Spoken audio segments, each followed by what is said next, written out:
Sorry, I had to cough for a second there. It's a me. Um, yeah, I'm gonna be playing Fall Guys for a bit before. Oh shit, sorry. I just want to play Fall Guys for a bit before we actually start with drama stuff. So yeah, I hope everyone's doing good and wherever you are in this planet Earth. If you're in planet Earth, otherwise if you're in space somewhere up there, I hope you're having a good day. Hmm. That I sounded like a fucking horse then. But yeah. I hope you have a good day and I don't know if you have anything to ask me, just um the chat the chat is there for anyone to ask something if they have anything to talk about. But yeah, I'm gonna be playing Fall Guys because I kind of missed it. Like I haven't played it for a while, and yeah, it's I really missed it.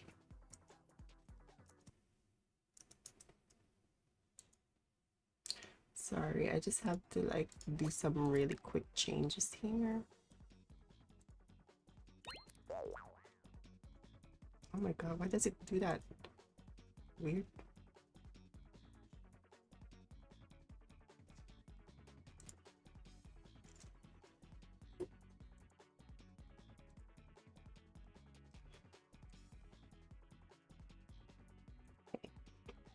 So I will be playing with my controller.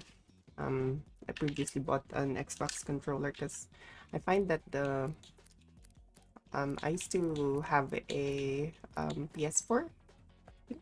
It's a PS4, and yeah, that wasn't like good. You have to install a certain you have to install a platform to use it because it will have to recognize your PlayStation controller. That's it. Yeah, I used to play with a PlayStation controller, and I find it to be really annoying, especially with some games, because they don't really recognize that software. It's like a open platform, like made by someone. Like, yeah, yeah. I don't know, but yes, I'm already using different kind of controller. So yeah, I hope that's all good with these. I'll be talking a lot. I'll try to talk a lot because that's what they said on the internet, I guess. But let me just hide myself here for a second because oh, wrong. No. I need to hide myself for a second because I need to fix myself for a second. Remember, I'm listening to Taylor Swift, by the way. Please don't hate. Um, anyway, there we go. I'm here again. Yeah.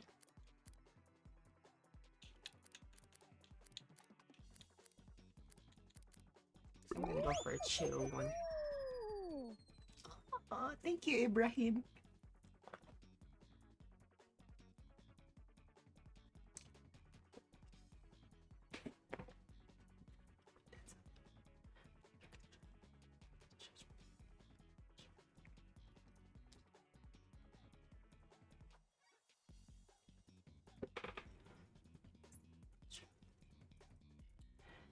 Make my home shimmer.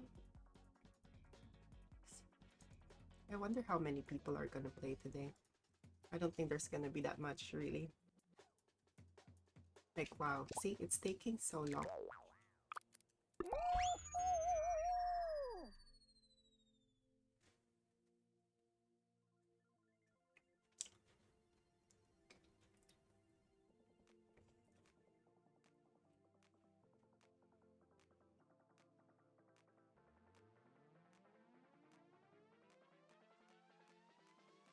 Oh, this is what I don't like about this one. It just takes so long.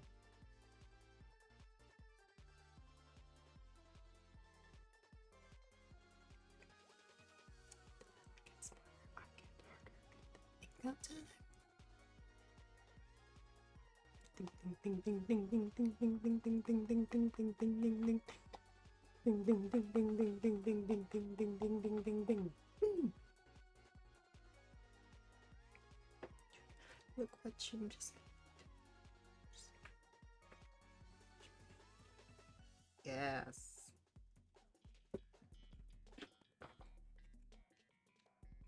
Okay, so I think this is a custom game, like it's a creative. I think that's a new version that yeah, whatever. It's like a, I think if you played Fortnite, they're doing the same thing, like making new games.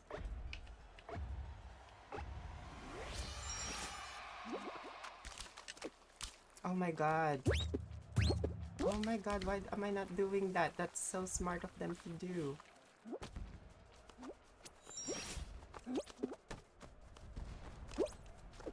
Oh, fuck off. Oh my controller isn't working again. Thank you for following me, Mona. I really appreciate it.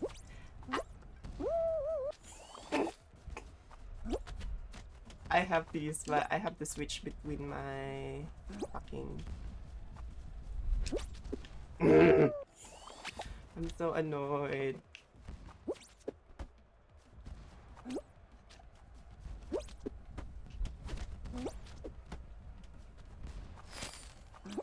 Oh, you mother effer. Okay, there needs to be 6 people. So what the hell is that? Oh, okay, okay, I see it now. Oh my god, I didn't see that. How stupid am I?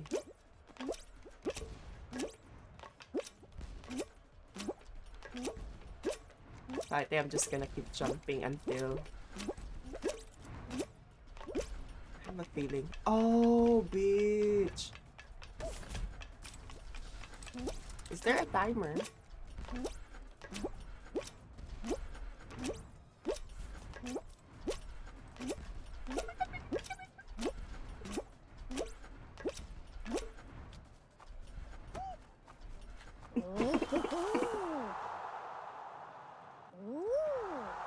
Oh. So we won, that's it? That's... Oh, that's boring as hell. I just want to say. God, thank you Mona James for following up. Thank you.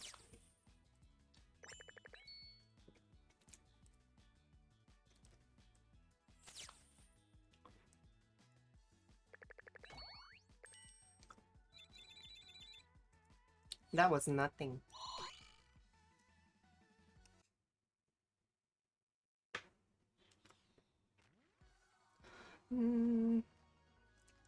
So yeah, I think there's not a lot of people playing the original one where you, because it gets repetitive after a while, I'm not gonna lie.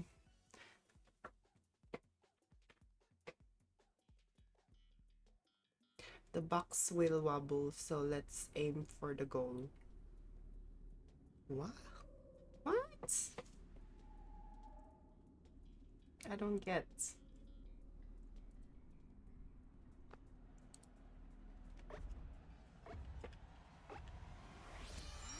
Oh, this is this the box that hit.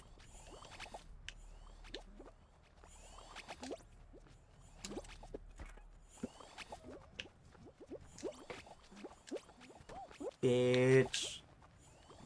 Don't even.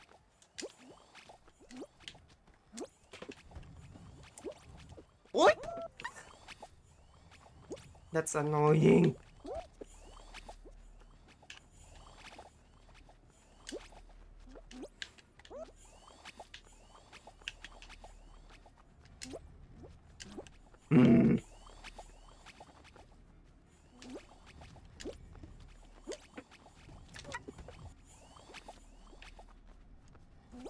No. Oh wow, this is hard.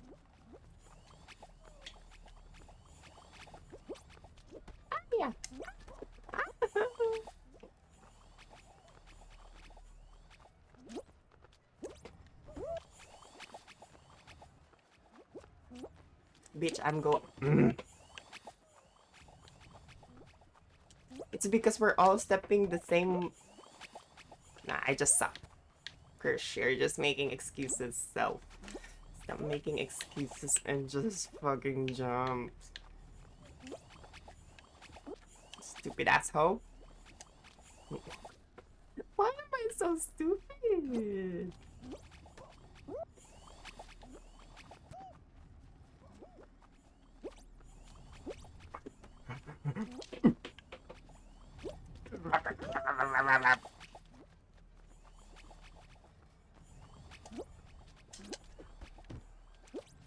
Oh, oh, oh, oh, oh.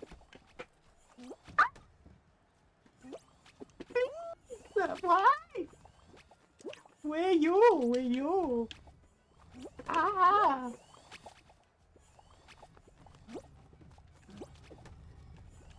Ah!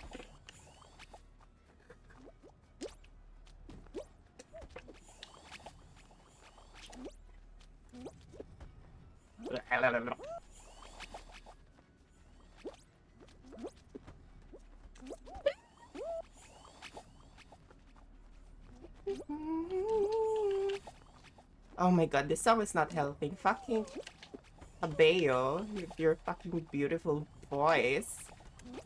Your fucking.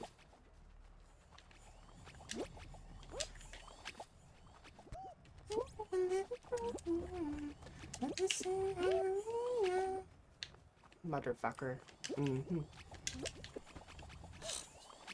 Wow. This game is hard. Like, it gets really tiny at the very end. It's so... How did that turn? I wasn't even stepping on it. Oh, what the fuck? What the fuck?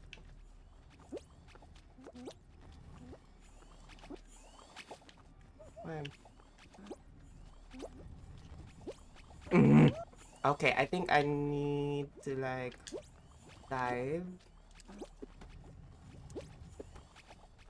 And then just jump. Ah, yeah, why did you do that, stupid motherfucking bitch? Sorry, I was talking to myself.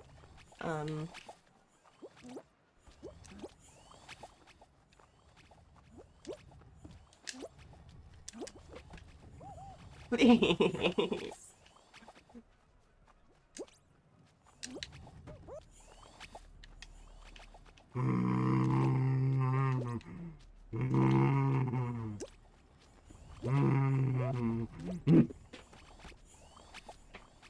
Mother effing bitch.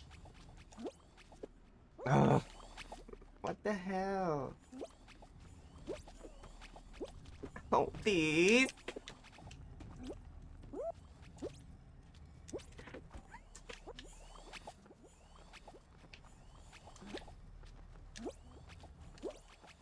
Oh my god, I keep forgetting about. Oh my god, there's a fucking timer. Oh my. Too early, too early.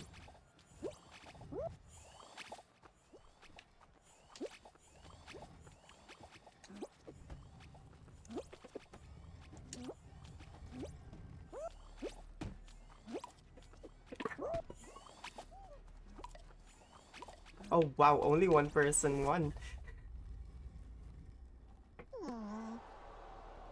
That's so embarrassing. That's so embarrassing.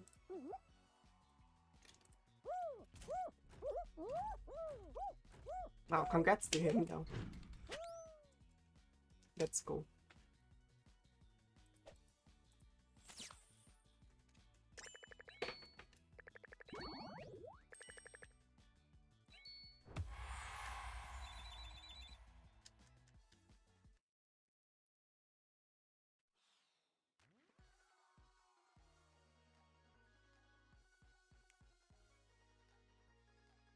I gotta change the...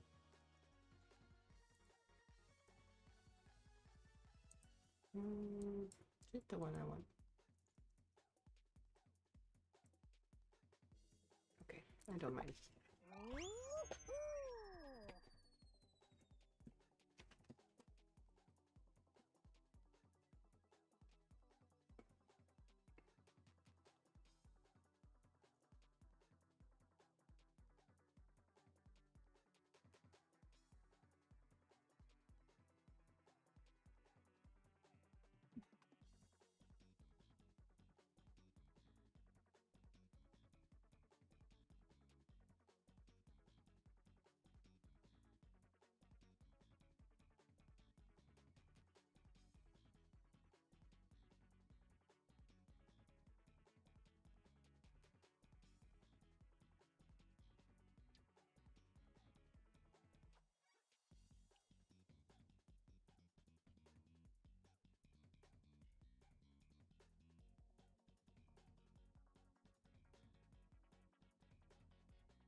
Oh. Why does that sound spooky? Weird. Why am I hearing spooky music?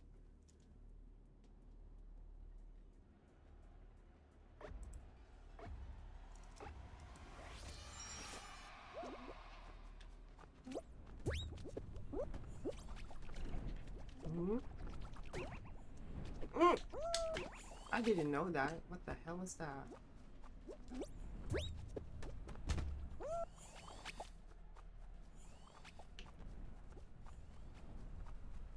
Oh, fuck!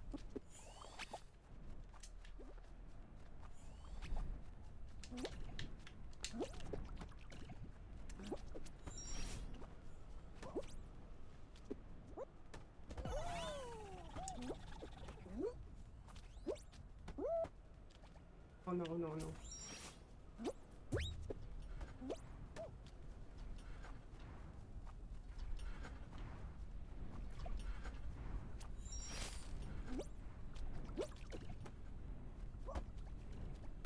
Oh, fucking hell.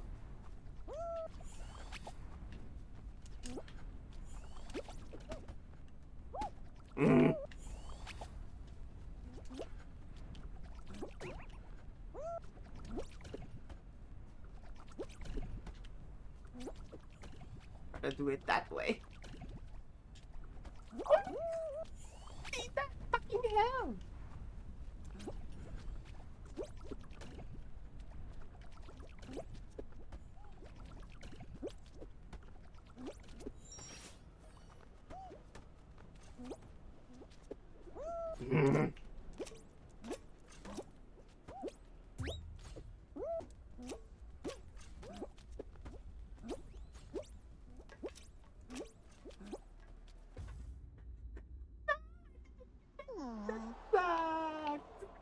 Oh, thank you. Thank you, Mona. I really appreciate you. I know, I just get really pissed sometimes. It's just annoying when you don't get it, you know. But yeah, thank you so much. I really appreciate it, you saying that.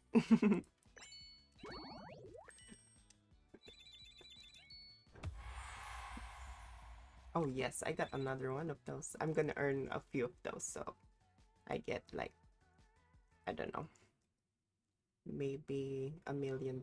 Is that what I'm supposed to be looking for?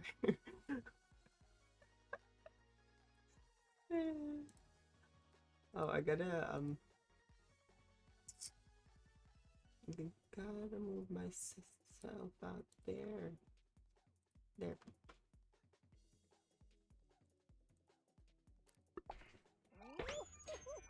That was annoying a bit. Oh, thank you.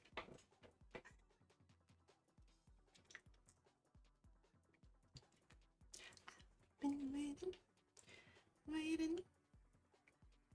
I'm playing this like money game on, like, it's a free game on App Store, but basically you try to make as much money as you can, like a capitalist, and like, yeah, you earn money by tapping the screen multiple times and starting a business. So I'm gonna do that for a second while this game is loading.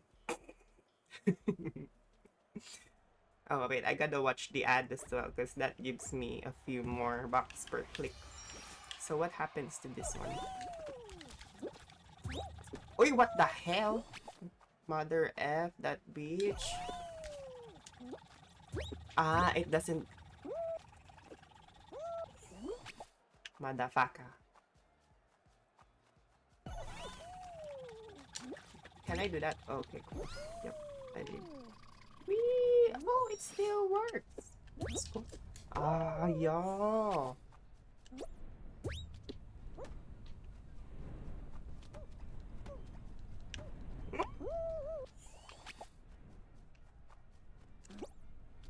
Ay, ay. Ay, what the fuck, Yaro? Hey, there we go, there we go. My broken bones are mending with all the nights we're spending. Oh, sorry. Fuck. I shouldn't sing that song because... Boo, boo. I just love Reputation so much.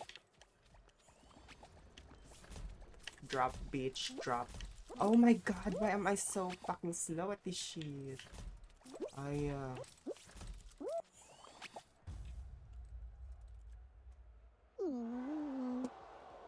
G R R R R R R. Oh wow. Oh wow, he even has a support rocket. Cool. I like.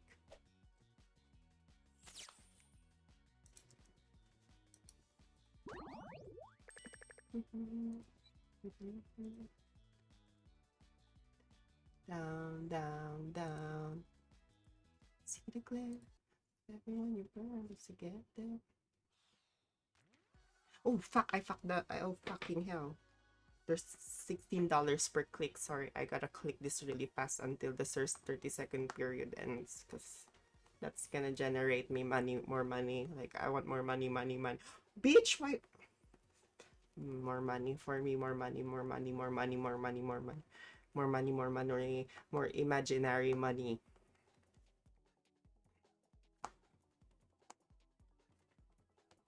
Oh, it's a free app, by the way, if you want to play it. It's, I don't know, it looks like that. It looks like I have actual money, but that's not real money. It's just pretend money.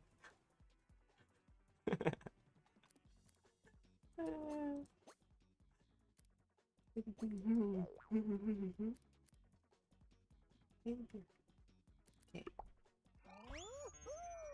Now I gotta invest in another market. So the idea there is you find the cheapest one, or if you want to just generate money over time, I mean overrun. I'm gonna look for the highest dividend, but the ones that really, really got down really, oh. Okay, what should I buy? Qualcomm. It is sad. It is sad. Oh my god.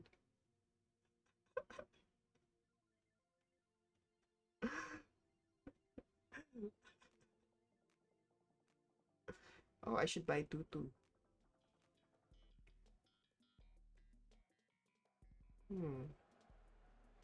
Still from town to town.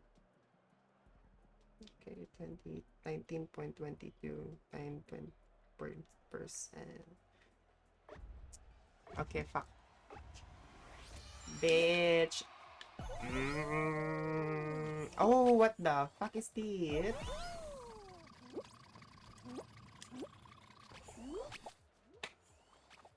Ah, this is like a map, and the person on the name on top is whoever made. This is like speedrun. Oh, you mother.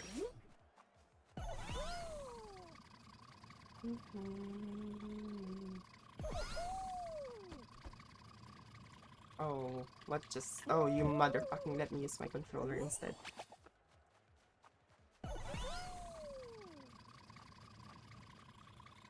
Oh, I mean my mouse and keyboard!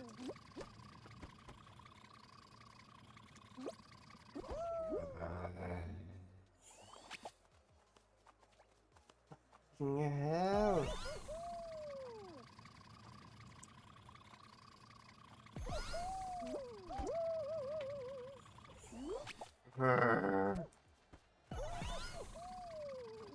Wow. Someone judged my fucking gaming skills. I don't game that much, okay? Please don't judge. I'm kidding, yeah. I'm kinda new. I'm kinda new overall. I've played before, but I only play with friends, really.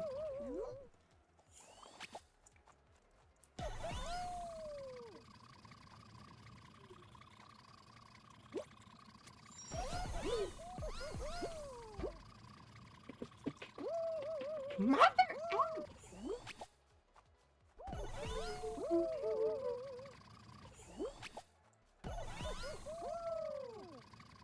Thank you. I know I'm not, but you're just giving me. I'm sorry. I'm getting pissed at this jumpy thing. But you're. Thank you.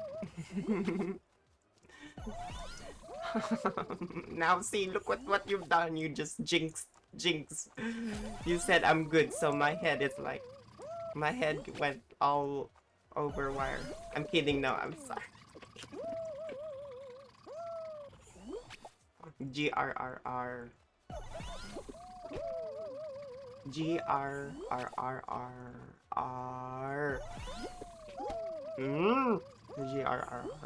GRRRR. G. What is up? Get the fuck out of my webpage! What's wrong with me? Okay, I gotta focus. Maybe sec.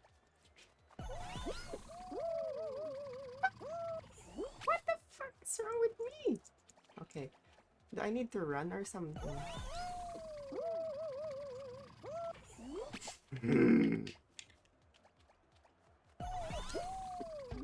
Ah, okay. Oh my god, this mother effing bitch.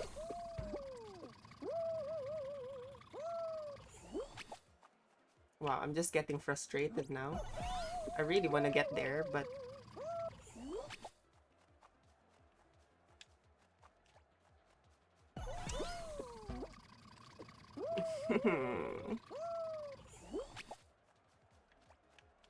Wow, 3 people are watching me feeling sorry for this. They're probably pretty pissed at me right now on the fucking spectator blah blah blah. Oh, you mother effer. Mother effer, mother effer, mother effer. Bitch.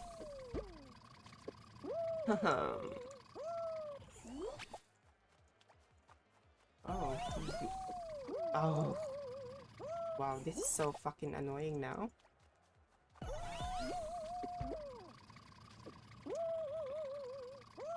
It doesn't even...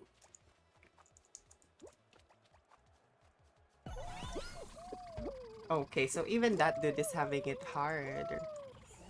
Like, he's having a difficult time, but I think he's gonna get there way more than...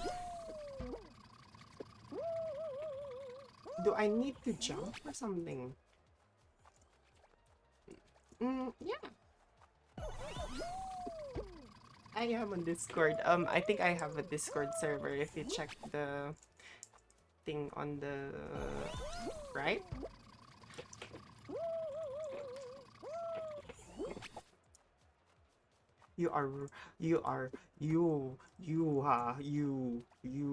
Whoever made this game. You're getting stink eye, bitch. I'm looking at you, whoever made this fucking map.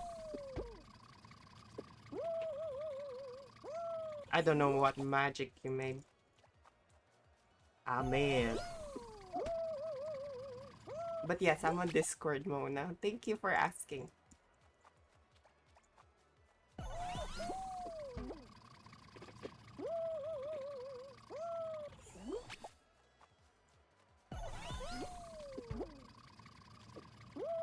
Bitch, I just jumped. And I still didn't get there.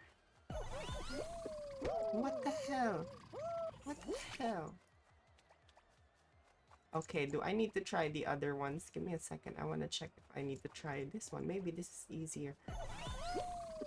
Because I'm trying to jump. I'm trying to jump, double jump. And it's... But how did those two get there then?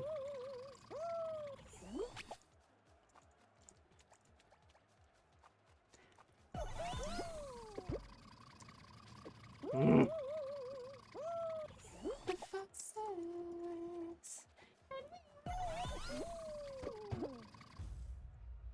Thank God that was over. I was fucking thankful. God damn. Dislike.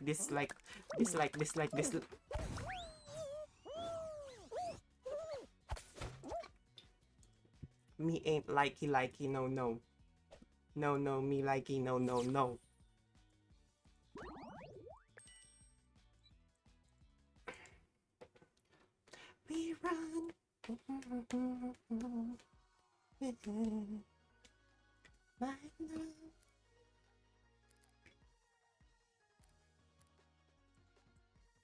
I can't sing the whole song because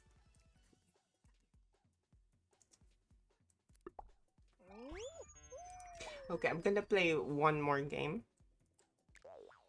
like a few more before we start our drama show. I also need to pee, so yeah. Oh wait, I gotta check this. I gotta check my fake stats.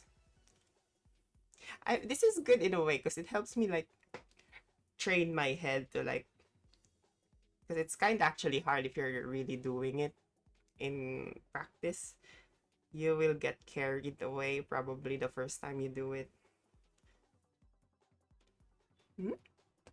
Oh, it's just the same as my username, I think. Um, are you asking for my Discord?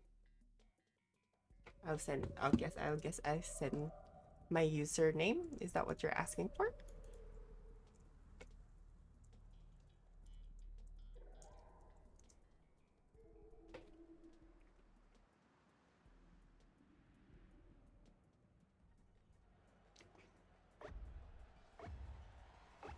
Oh shit. Oh Lord Jesus Christ. It's this one again. I think I'm kind of better at this now. And I'm listening to a better beat. So I think I can.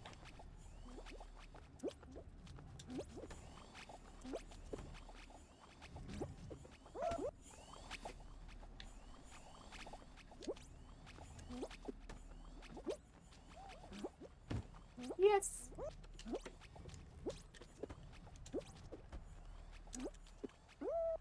Good job. Oh, that was close. I was really close to getting that. Ay, ay. Okay, I'll let them go first. Yeah. Did you see me? Yeah, I have a server as well. That fucking dark bitch. He's always getting it. I saw him get this again last time. You're cheating. I'm kidding, he's not cheating. Just really good at it. Ah, yeah.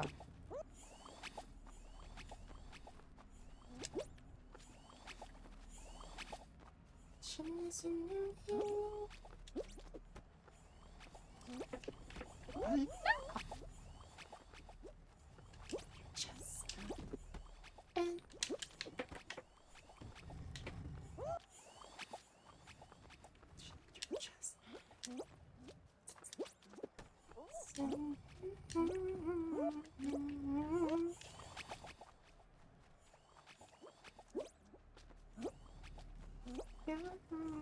reflections.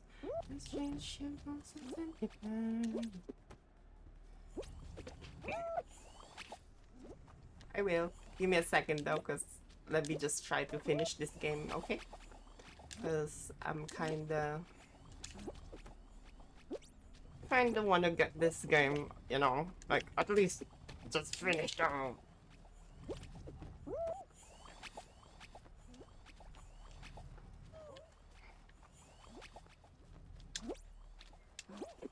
Oh my god. Ayo! Don't you?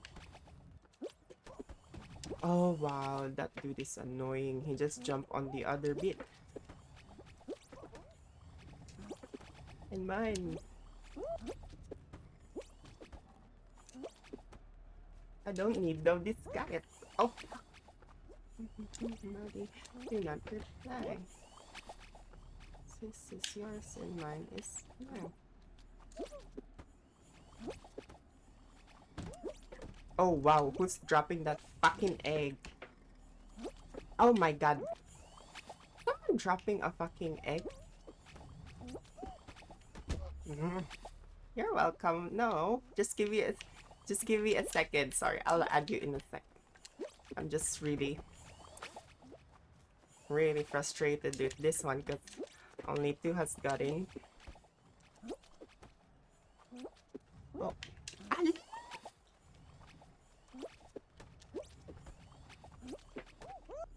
That's so unfair. Oh shit, why did I go there? So stupid, this bitch.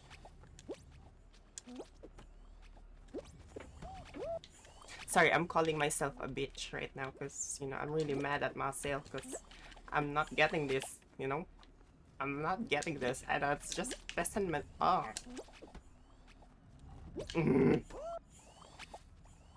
Where is my other shoe?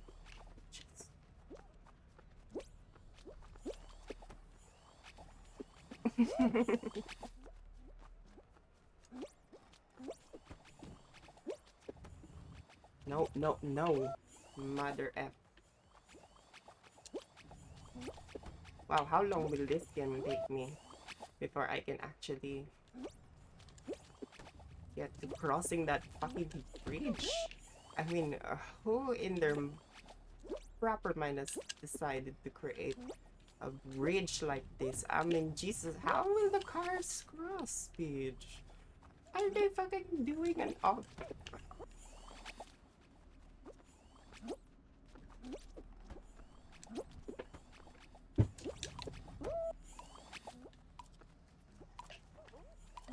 Bitch. Boo, boo, boo, boo. Boo, boo, boo, boo, boo, boo, boo. He won again. He good. He practice. Me no practice. Okay, I'm gonna add you now. Sorry.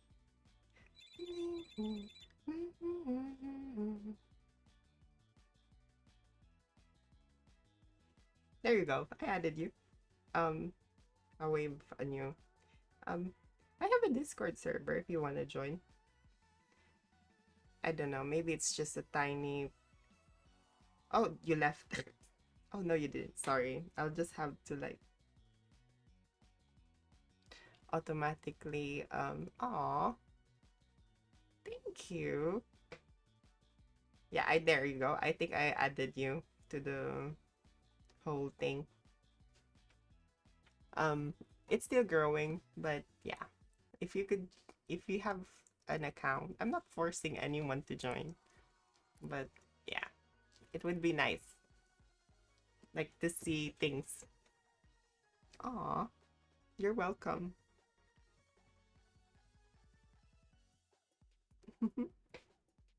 I'll send you a gift. I love sending gifts. Anyway, I'll probably let's see. I think we have time, but um well, I'm trying to stick to schedule.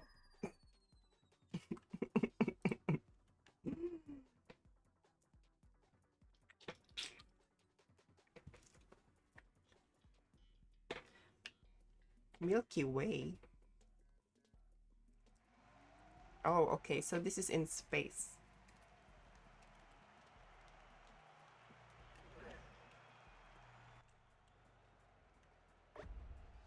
Oh, this looks annoying again. Another annoying game. Oh my god, it's one of those fucking shit. I hate that shit. No. No way. No way I'm doing that anymore. That traumatized me. I prefer just being kicked by that shit.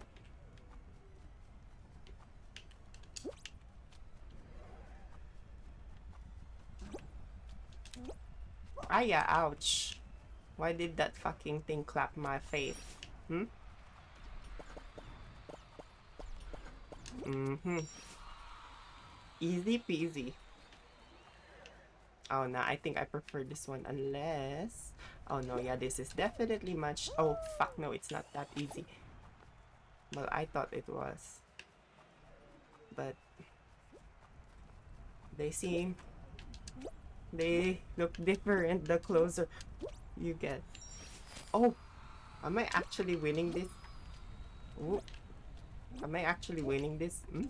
Hey! Hey! Hi!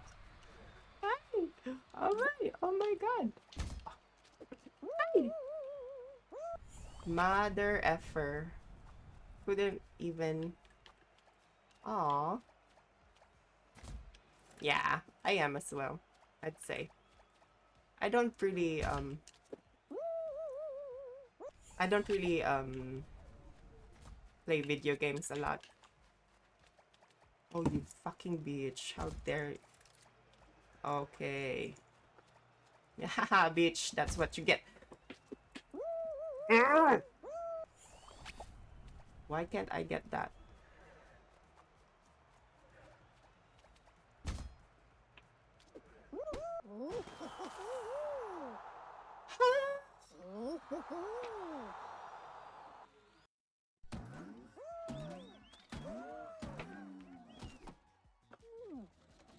Thank you, thank you.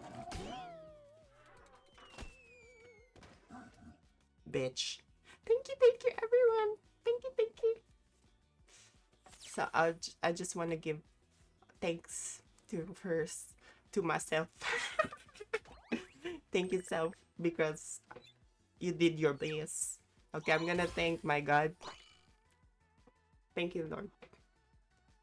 Thank you, Lord. And I will thank you as well, Mona, because you're supporting me there. Thank you. Thank you. Yeah, anyway, unfortunately, I'm gonna finish the Fallout now. Fallout Fall Guys. So I'm gonna pee for a second and then I'll probably go to YouTube now and update my stuff. So yeah, I'll be right back.